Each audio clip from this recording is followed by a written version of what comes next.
Welcome back to Saving the Republic with Joe Staten, presented by Grab Your Gear Network, where we speak to people who actually get up and go to work and work hard every single day. So if you're a hard worker, this network, this show is for you. Make sure you check out all of our content offerings. We have plenty of content out there for you at Grab Your Gear on YouTube, Instagram, and TikTok. We have a long-form weekly podcast with Joe Weasel.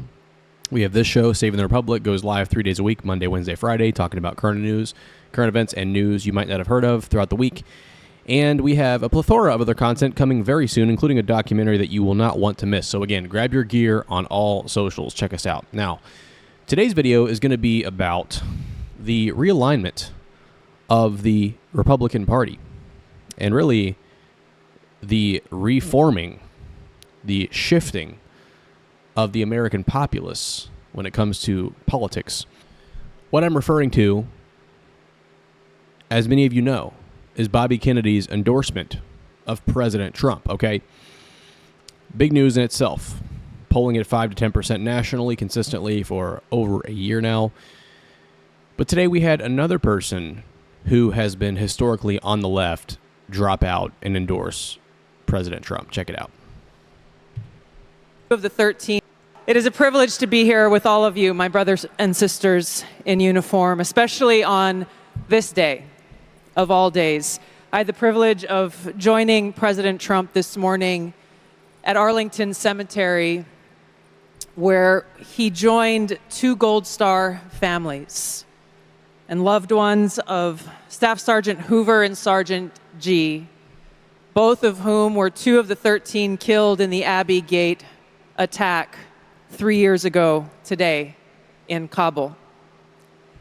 And I can tell you, as we were there, as he laid a wreath at the tomb of the unknown soldier, joining these Marines' loved ones, I felt the sorrow that he shared with them in their loss. I felt and saw his sincere appreciation for these servicemen and women who paid the ultimate price and their loved ones who continue to grieve to this day. This is personal for me, as I know it is for so many of you here. This is real. It's not just words. I first deployed to Iraq in 2005 with the Hawaii Army National Guard as a member of Charlie Med.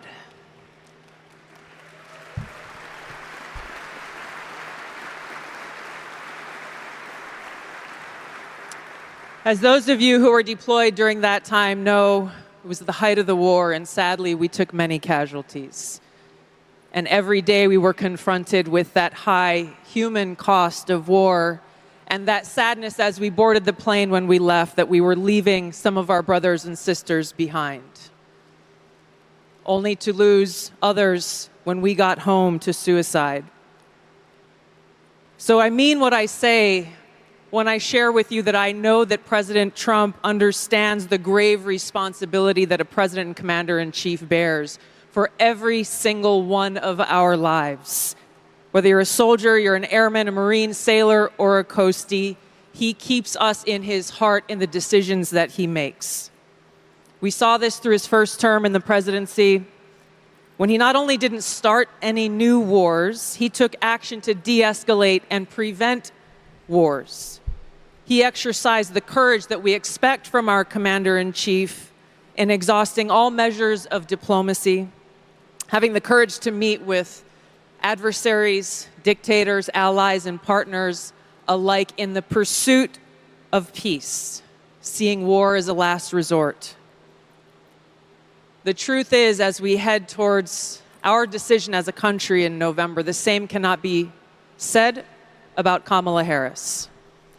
In fact, the opposite is true, and we're living through this reality today as this administration has us facing multiple wars on multiple fronts and regions around the world, and closer to the brink of nuclear war than we ever have been before. This is one of the main reasons why I'm committed to doing all that I can to send President Trump back to the White House, where he can once again serve us as our commander-in-chief.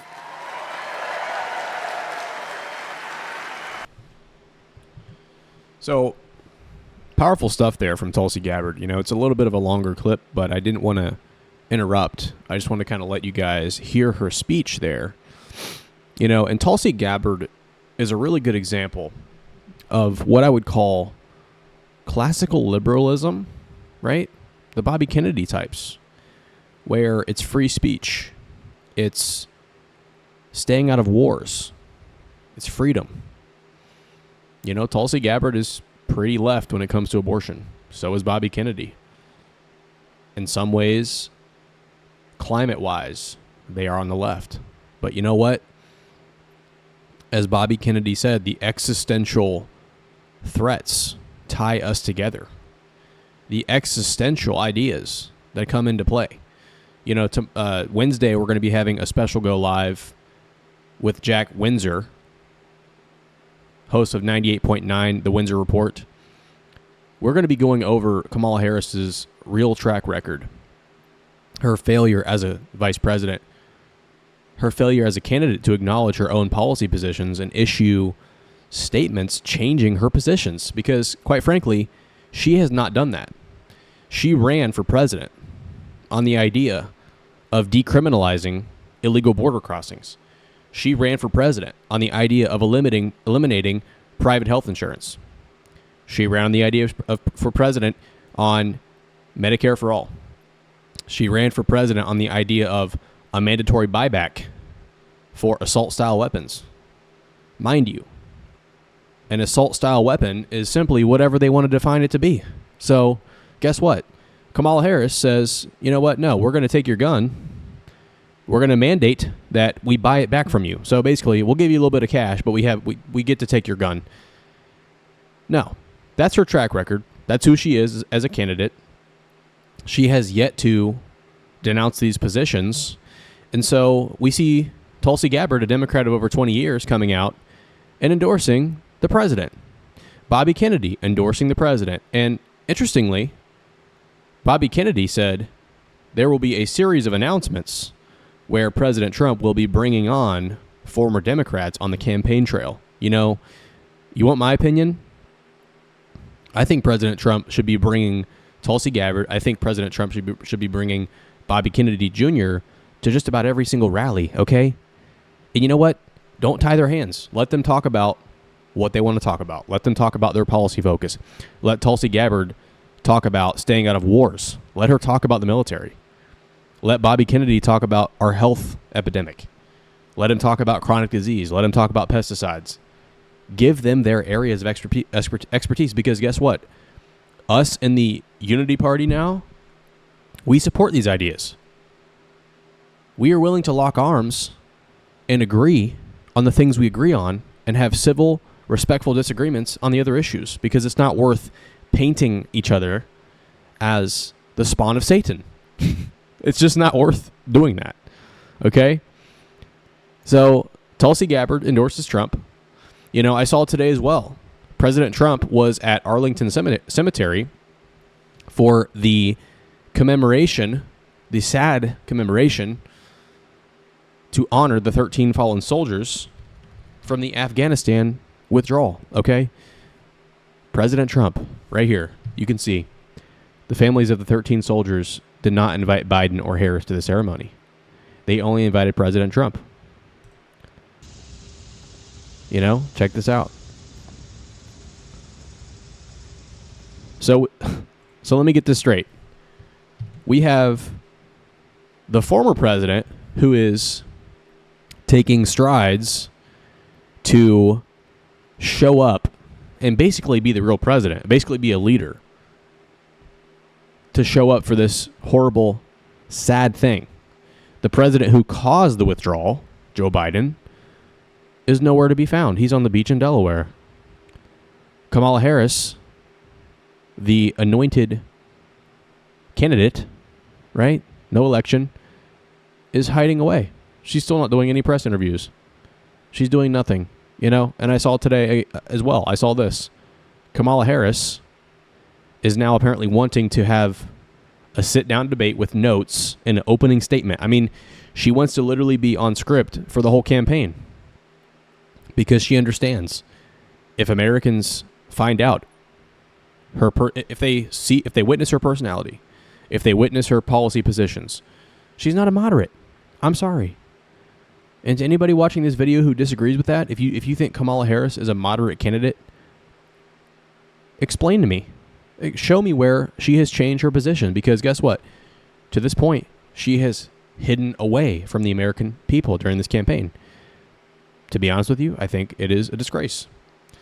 I think she owes the American people some answers on some of these policies that are, that got her 4% of the vote in 2020. That made her drop out before the first caucus in Iowa. Okay, so these are the issues facing Americans right now. But the reality is that Kamala Harris will have to answer some questions. She'll have to attend the debate. And when that time comes, I think people will really see what's going on. But as I said at the beginning of the show, the theme of this show is the unity party, okay? It's a unity party. It's Americans against globalism. It's Americans against World War III. You could effectively label the Trump campaign as Americans against World War III, honestly. Americans against destruction of our currency. We simply cannot sustain. Our institutions, our country is not strong enough to provide support for really any more, I would say, illegal aliens. We've let in 10 to 15 million is the number from Border Patrol. We are already having housing issues. If you are an American, you understand this. I've done several videos on this on the channel. Grab Your Gear, go check them out. Grab Your Gear 180s. Where we break down what matters most in 3 minutes or less. I know the slogan like it's the back of my hand because I've said it quite a bit. So I would encourage you guys to go watch it. But I've done videos on that. The housing crisis. We can't buy homes. The average income required to purchase a home in America is $105,000. That is absolutely nowhere near sustainable. Nowhere near. It's not even feasible for most Americans. And we're going to let in more immigrants illegally who are going to be going for that housing? How does that make any sense? You're an American citizen hurting from housing. Guess what? We're going to just let in millions upon millions of people looking for housing. I mean, it's messed up to Americans. It's also messed up to the immigrants because they're going to be put in positions that are not favorable because they're not going to find housing. Or they're either not going to find housing or they're going to be put up in hotels like in New York City on the taxpayer dime, which either way you go, it's a travesty, okay? It's a travesty. So, America, this is a really interesting time. This is such a consequential election. I don't think people understand, to be honest with you. This is a very consequential election. Okay? It reminds me of, really, a couple of different times in history. But it reminds me, I'm looking at the values that Trump is running on. Really, I saw Steve Deace tweet about this, actually. Shout out to Steve Deace. I actually like Steve Deace quite a bit. Michigan podcast, the Steve Deace Show on Blaze TV. But I saw him tweet that essentially the Trump RFK kind of platform is like that of Bill Clinton, right? In the late 90s. Where we are kind of an isolationist in the sense that we don't want any part of wars. We are fiscally responsible. We support civil liberties. But, I mean, somewhat liberal on abortion. And let's be real. That's what it is with Trump now. Trump has always been a pro-choice guy. If you look at his statements back in the 80s, 90s, he's a pro-choice guy, okay? It's just what he is. He's a New York kind of liberal guy, but he also has conservative values. So now he feels emboldened to say it because, who knows, it's a second run for president. He doesn't really care anymore. Third run, excuse me. And he knows that it'll cast a wider net with voters.